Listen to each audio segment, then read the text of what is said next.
Hello, brothers and sisters, and welcome to Interactive Horror Stories. This is a game that I've seen on the channel. I think I got this like 2 years ago, and I was going to play it last October, and I just didn't, so it's been sitting there. So I decided, I looked over and saw, maybe the time is right to get in there and do it.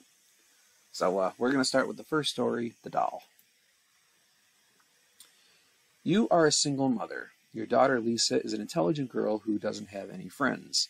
You can buy her a rag doll. You buy her a rag doll. Soon, Lisa will claim the doll can talk. And this is just the beginning of your nightmare. Can the doll be really possessed as Lisa claims? If you are stuck, you can see our Facebook post about how to get the good ending in the story. So, I'm imagining there's not going to be any music for this, so I'll just try to put some creepy music in here to help the story along. The Doll. As a single mother, you know how hard it is to look after a 13-year-old girl. Hard, but still joyful. Her presence gives you all the strength you need. Her name is Lisa. She's a shy girl. She doesn't talk much. You got divorced 3 years ago because he cheated on you with a secretary. Lisa misses her father, but you don't allow her to see him. She adores her father, but you think he's an asshole. Lisa is a special kid. Her teacher once said that she is too intelligent for a girl her age, but you already knew it. Her reactions are unexpectedly mature. She is also hard-working. You expect perfection from her. Her teacher told you that you must take Lisa to a psychiatrist. You will do it soon. She is a lonely girl, maybe because she doesn't talk much. You think that she needs friends, so you bought her a rag doll to cease her loneliness. Okay, pretty straightforward so far. You bought the rag doll from the local toy store, not an expensive toy, nothing too fancy. Lisa might still like it. You know that expense doesn't make Lisa happier. Well, that's good. The doll is a girl with big blue eyes and curly black hair. She has a wide grin that you can call friendly. Her dress is red, matching her shoes. She also has eyebrows. The unnamed doll waits for her new owner in kid's bedroom. Why not just call it Lisa's bedroom? You haven't brought Lisa home from school yet. It's Friday, not a sunny day. The sky is covered with gray clouds. You are driving your car. Lisa sits in the next seat. The seat belts are worn tight. She looks from the window blankly, without any expression on her face. Really glad they threw in that bit about the seat house. I would have been so worried. You remember that the math exams results were going to be announced today. How are the math exam results? Were you able to make any friends today? I bought you a rag doll today. Continue driving. How are the math exams? Lisa sighs and says, "Terrible. I am the 7th in the class, not first like the previous exam. I know you will be mad at me. I didn't study enough." It's okay. You are right, Lisa. You should have studied. You are right. You should have studied more.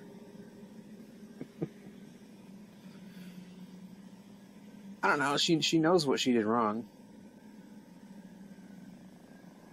She knows she didn't study. She knows she didn't study. So why continue beating a dead horse? Honestly, it's okay. She looks at you with a slight surprise. You always scolded her whenever she wasn't the best. Now you say it's okay, darling. She continues watching the cars pass by. You're driving your car. Lisa sits in the next seat. The seat belts are worn tight. She looks from the window blankly, without any expression on her face. Were you able to make any friends today? No, she says with a determined voice. They are just idiots. For example, they see the other classes in the school as enemies, as if they were an enemy nation with a different religion. I mean, it's still silly to be enemies because of race or religion. These morons in my class hate each other just because they are different classes. It's the way school is. It's always been that way.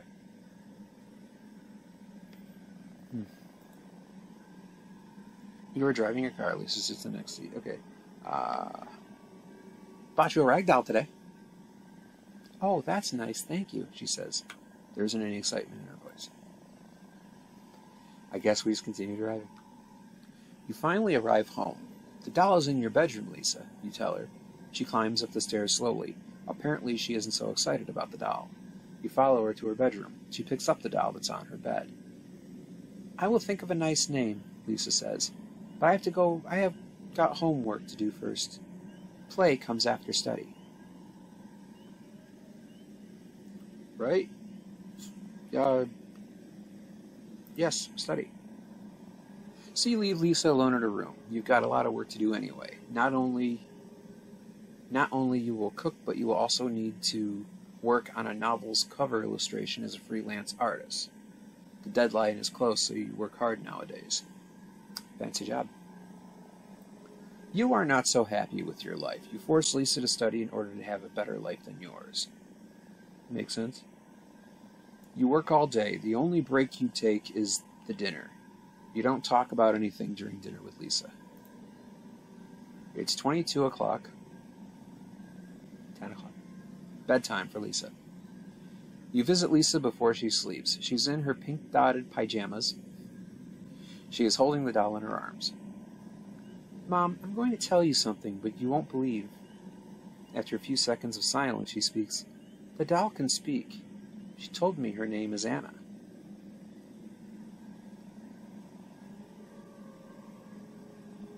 Okay, she's probably about 13 years old. Probably not too old for an imaginary friend. Said she's an only child. So, okay.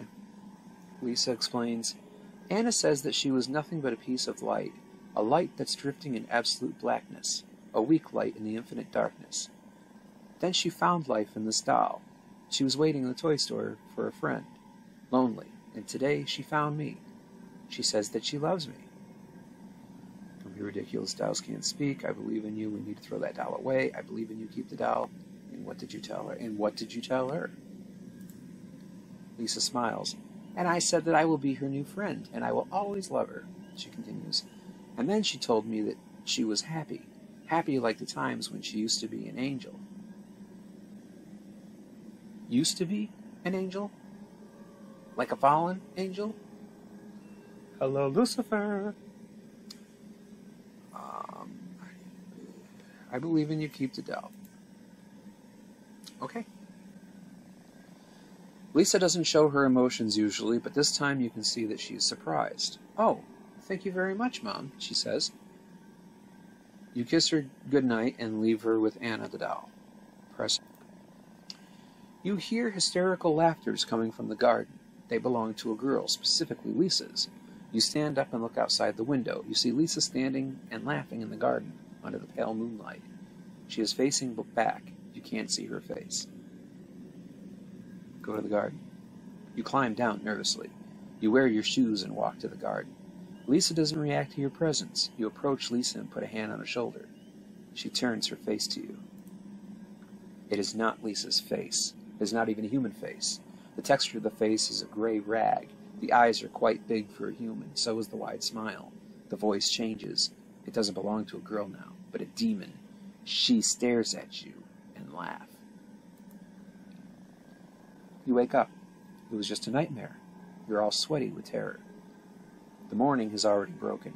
You decide to check on Lisa. Lisa is sleeping peacefully, hugging Anna. Anna is carrying that wide smile that annoys you now. But hey, it is normal. It would be terrible if the doll's face was different than how you bought it. You go to the kitchen to prepare a weekend breakfast. You usually make omelet with sausage on Saturdays. You will repeat this habit today. You're in the kitchen. You take the sausage and eggs from the fridge. You need to slice the sausage, so you open the drawer to pick up the meat knife. Something is wrong. The knife isn't there.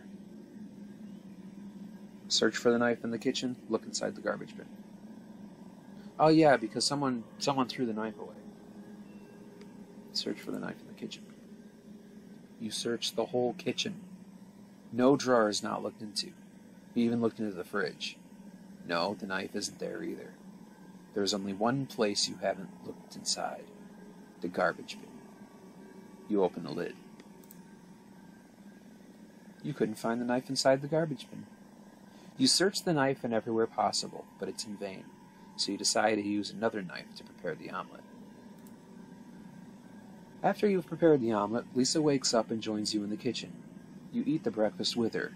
She doesn't look so happy. There's an uneasiness on her face. The meat knife is missing. Did Anna speak again? You have to study today. No play. Don't ask anything. The meat knife is missing.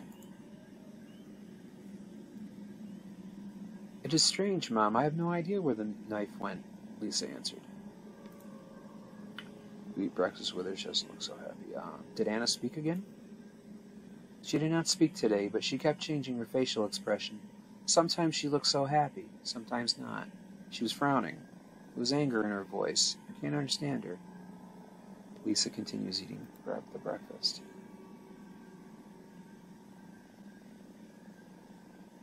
You have to study today, no play. Lisa sighed. This is Saturday, but okay, Mom. I will work hard and be better. Then she looked away.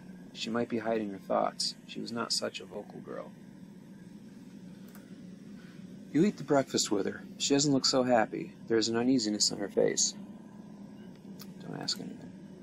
The breakfast is over. I need to study math, says Lisa, and climbs up to her room. You also need to work on the novel cover. You're both busy now. Okay, continue. It is evening now. As you work on the cover, you hear screams from Lisa's room. You rush to her room. You find Lisa standing and breathing in panic. Her arms are full of stitches. She did it, Lisa screams, showing her heavily wounded arms as blood leaks down to the floor. She jumped and ran away. Lisa points to the open window. You look outside. You can't see any running dolls there. Maybe because she ran away. Or it is too dark outside, or Lisa is lying. I won't allow her to harm you, Lisa. Slap. I'm not going to slap her. I won't allow her to harm you. You crouch and hug Lisa as she cries, I know how hard it is to believe me now. Thank you for believing me, but please, I want to stay alone.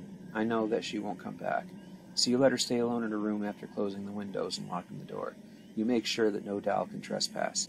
You get into your own bedroom next to Lisa's room, so you can hear her in case she needs you. I'm starting to wonder, the beginning of the story said she needed a psychiatrist. I'm wondering if she's making up the whole thing about the doll and cutting herself and stuff like that. It's like, they say small cutting is like a cry for help kind of thing. I don't know.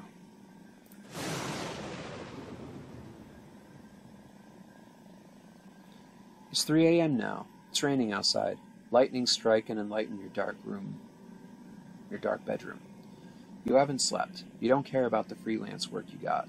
All these events make you too stressed to care about business. You see Lisa's silhouette at the door. She walks in. Lisa is holding something behind her back, but you can't see it. She approaches your bed, climbs it, and comes near you. With a sudden move, she stabs the meat knife in your belly. She stabs you once again. You didn't allow me to live my childhood.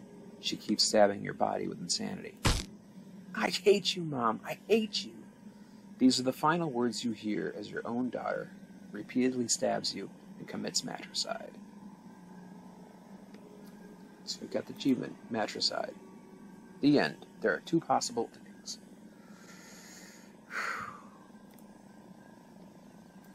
So what do you think the good ending would be? Didn't allow her to live her childhood. Maybe not push her to studying.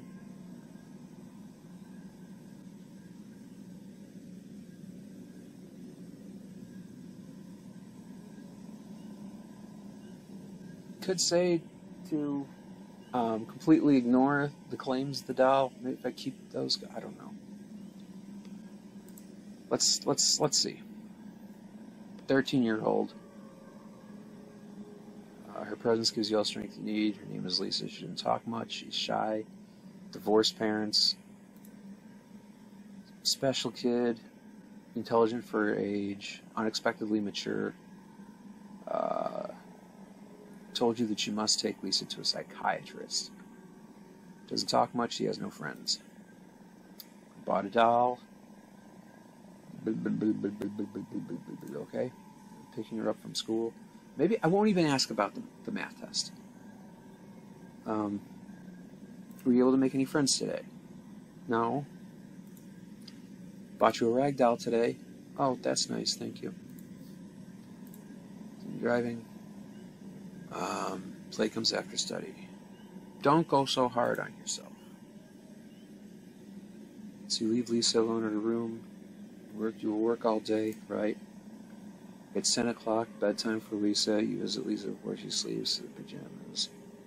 Mom, I'm going to tell you something you won't believe. Go on.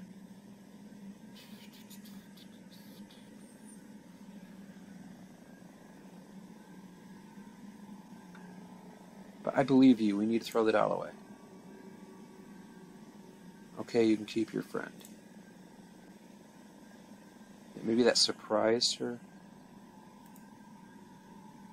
I don't know. Hysterical laughters. Go to the garden. This is just a dream anyway, so it doesn't really matter what I do there, I think. Kitchen. Look for the knife.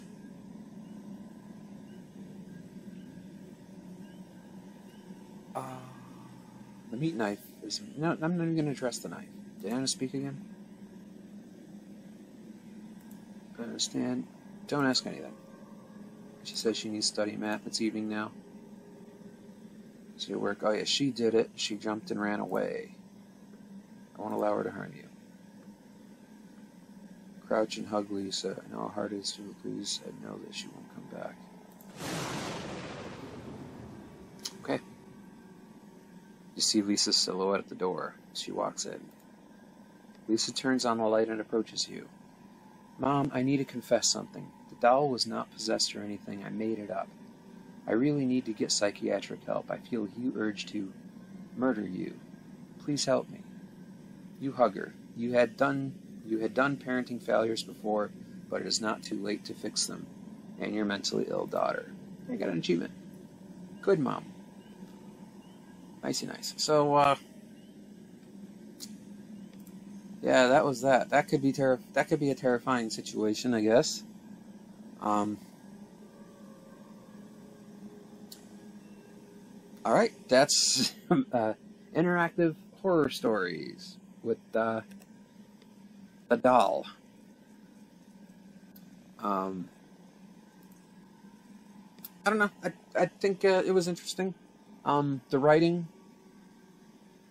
probably could be a little bit better, but this is up for free on Steam, so I'm sure if they had actually put more work into it, a little more development into it a little bit, maybe have the background pictures changed a little bit, maybe gotten some music, maybe it would have cost a little bit more.